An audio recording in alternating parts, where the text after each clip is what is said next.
You're in charge. We're recording. Don't mind me, because I'm just going to go ahead and start laying it out. All right. And I know I'll walk all over the place and you'll say, that old man's crazy.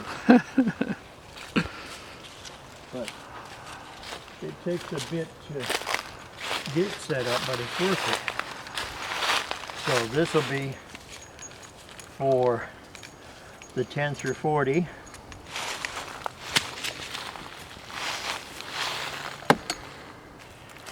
This is the 10 through 40 Viberplex.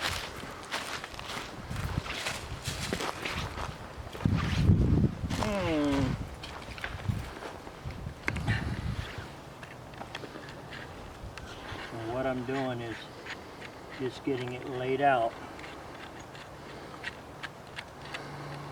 So when I pull it up, everything will be good.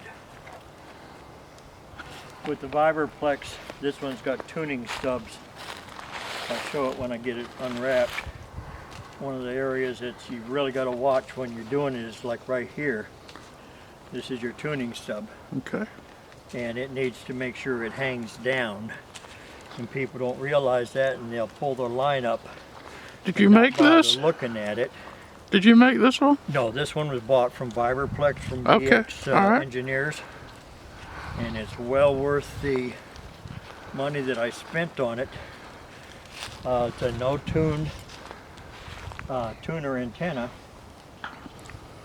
And Mike and I took 6.5 inches from the very end of it and folded it back after some testing and found that that's where our best resonant for the sideband part of the band that we operate. But now we're both into playing with CW, so I may have to go and retune it or just get another antenna or make another one, whatever. I enjoy all aspects of the hobby, and I got away from CW for many years, 20-some years. So let me get my mess. That's why I use these winders. Let me get my mess undone here. This is, when I pull 2 antennas up, this is the distance from the first, this antenna, to the next one.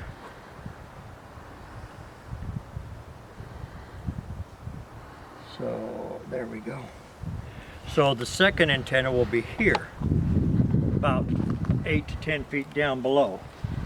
Once we get our pull line, and I know it sounds stupid, I leave that there so I know where everything is. When I come back to pull, I can find it. Okay.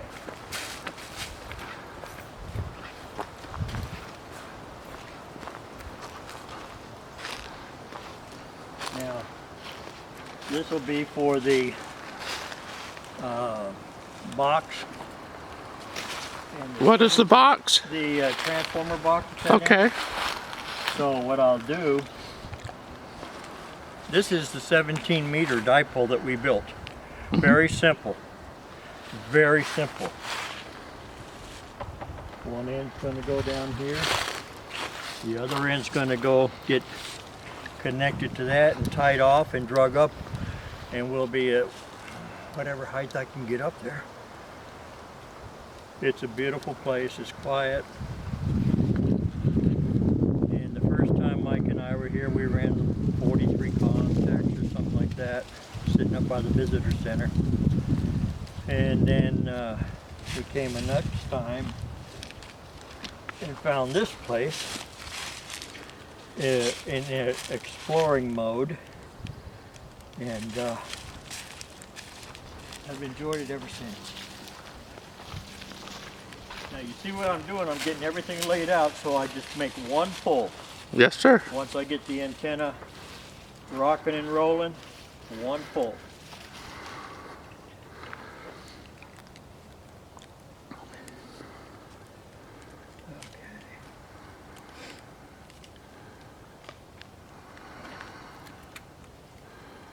Yeah, remember I was talking about that length of feed line? Okay.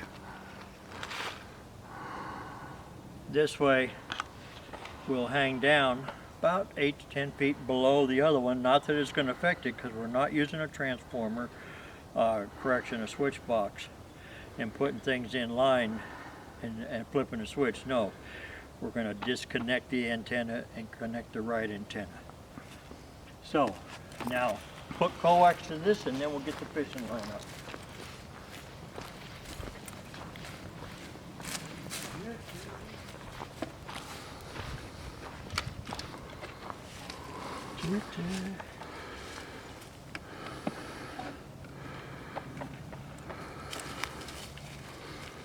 What is the green rope for?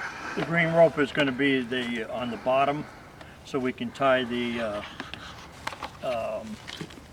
17 meter the other end of it. Okay. And make it in a sloper configuration. I don't run it as a dipole.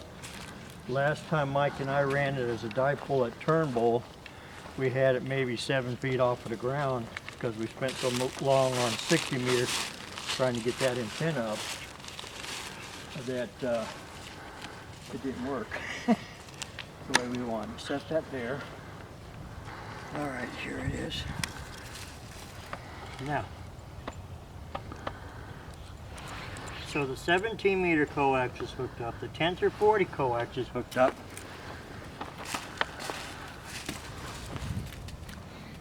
The ties are hooked up. The only tie that we don't have hooked up is that one, and I'll get it here in a second, and then we'll go fishing. You like that, huh? You know, I almost got rid of this antenna after Mike and I bought it, and we tested it, and I tried to go out by myself. Okay. And I was trying to use an arbor, a pop bottle, a wrench, anything to get it up in the air, and I wasn't very successful. So on the way back home, I got on the phone and called Mike and says, "You want to buy it?" He says, "At a reduced price." I said, "Sold." And that's all I said to him. And the more I thought about it, I said, "You ain't going to give up that easy." So I literally, at that point, I got a fishing pole and said, "We got to beat this. We got to beat this." Now, I don't know if you've seen everything I've done. Not everything. This is the tie line. Once we get it up in the air, that we're going to secure it. So now let's go fishing. Okay. So tell us about the fishing rod. Is there any significance to the fishing rod? It's cheap. Okay. It works. And it's very simple. You put on 25-pound tests. You don't put 8-pound tests, because the first time you throw it, you're going to throw your sinker and everything all across your neighbor's yard or wherever. Put 25-pound tests. Remember, if you're going up 60 feet, you need to have 60 feet yet coming back. So don't put up a 75-foot run and think you got enough, because you're going to be reaching for your fishing pole. That's very simple. Buy extra weights, you're going to lose them. They're going to wrap around when you're pulling your line.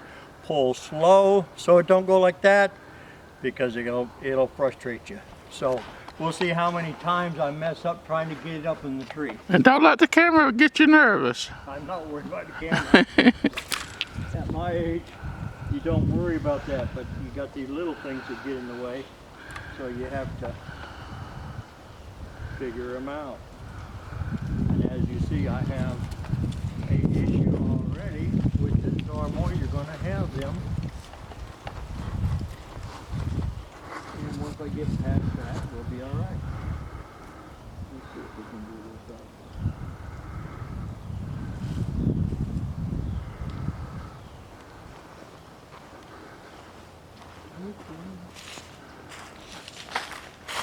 Make sure it's all clear.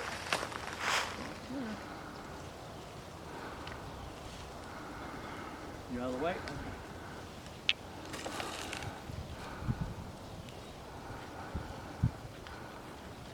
You see it?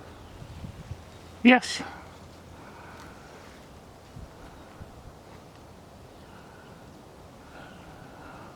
Not bragging on myself, but It's okay. how many times did I get it up? Twice. There you go. Did you get a good limb? Oh yeah, we're way up there, buddy. All right. The camera can't see it, but No.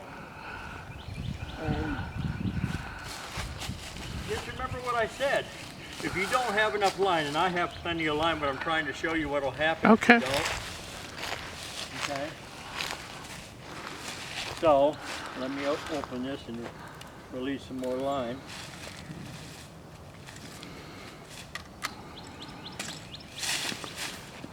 Don't trip. Okay.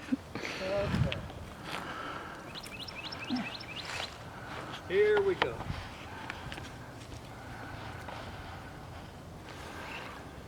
Now people say it takes an awful long time and I can just sit in the car and drive up and do your thing. That's perfect. That's what you want to do. Do it. I love the beauty that I have right here. That I can sit out and enjoy the fresh air.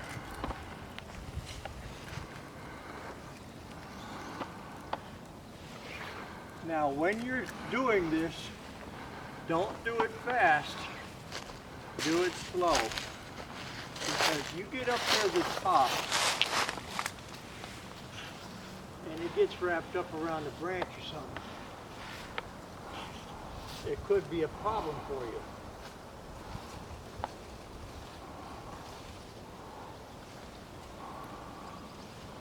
And see, this is the only issue.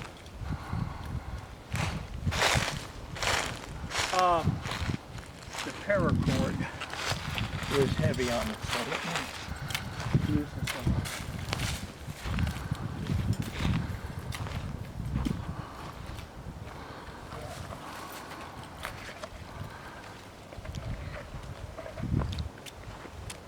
And tell the viewers what the paracord will do for you. Paracord allows you to slide it, generally speaking, up and down or over the limb. It's getting that sinker up over the limb, and it's the tensile strength is 550. And if you look, we are in business, folks. Look what I see. Very good. I see that. We have arrived. Now that's a brand new spool of paracord. I will cut another 100 feet or so back into it and I'll put it on a winder and I'll put the big roll away, because what's going to happen is that cardboard's going to get eat up. Now here's the fun part. You've seen me right here. We've got one antenna at 17 meters, and right here is the 10 through 40. Now I'm pulling this end, but that 17 is going to go up with, okay? Remember, don't lose these. They're not expensive, but I use it for markers.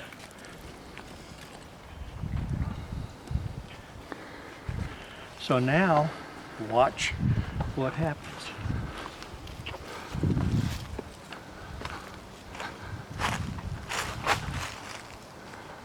Magic.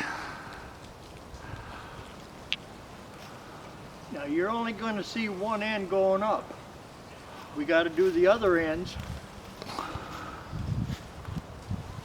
And I don't know if he's able to video. This is where the winders are. This is a brand new roll, so it's a little difficult. Okay, I'm up about as high as I want to go. So what I'm going to do is I'm going to secure this, and I'm going to wrap the video recorder up in it so he can't get out.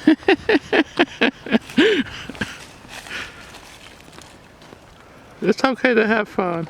Yes, sir. There's no promise of tomorrow, folks. Now, you see where we're at up here.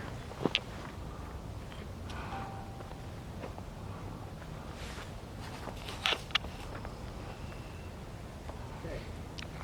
This is the 17 meter. Okay. 17 meters. Huh? I was just repeating for the Okay. camera. Yeah, this is the 17 meter.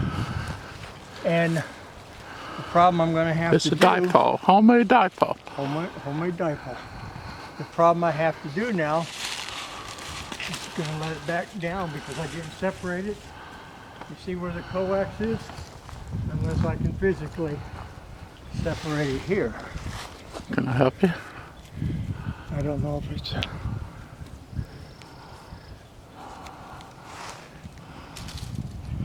Yeah, let me do it this way. Take this, and I'll have to do it the other way. Okay.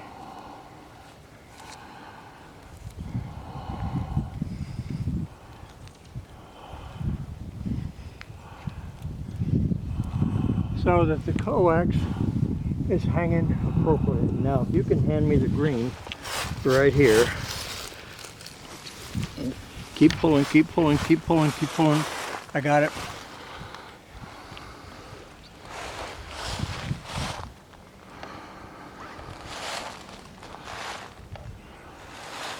And remember, Dom likes sloper configuration. Tell us about the stopper. Yeah, thank you. That doesn't mean in a dipole, and it doesn't mean in a vertical.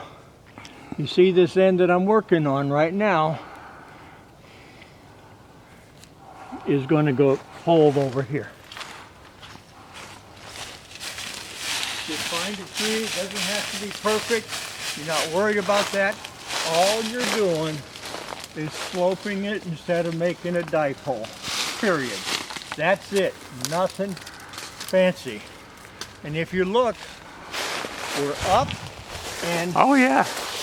Good height. Good height, yes.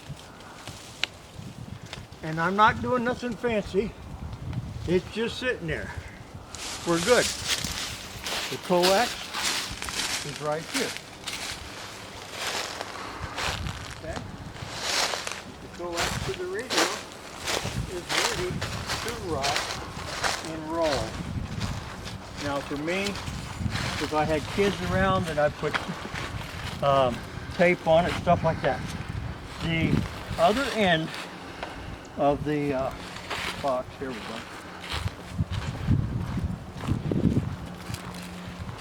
Remember, I connected some guide to it. So let me get my guide on the right side of the box. Okay, now we're going to go pull this one up. The coax is already here. We just have to tie it off. And if you look behind you, you see the antenna coming Oh yeah. out. Okay. You see where we're at? Yes, sir. Wow.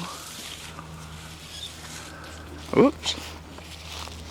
You're wrapping around the table a little bit. Look at this. You see how high off the ground I am? Yes, sir. Yep. I mean, literally, if you look over here, Oh yeah. there's the transformer. Nothing fancy. Nothing fancy.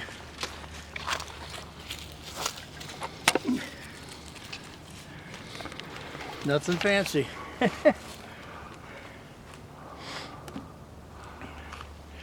The coax, that's our counterpose that a lot of people aren't aware of. They say, well, you need a counterpose. No, you don't. No, you don't. We have plenty right here.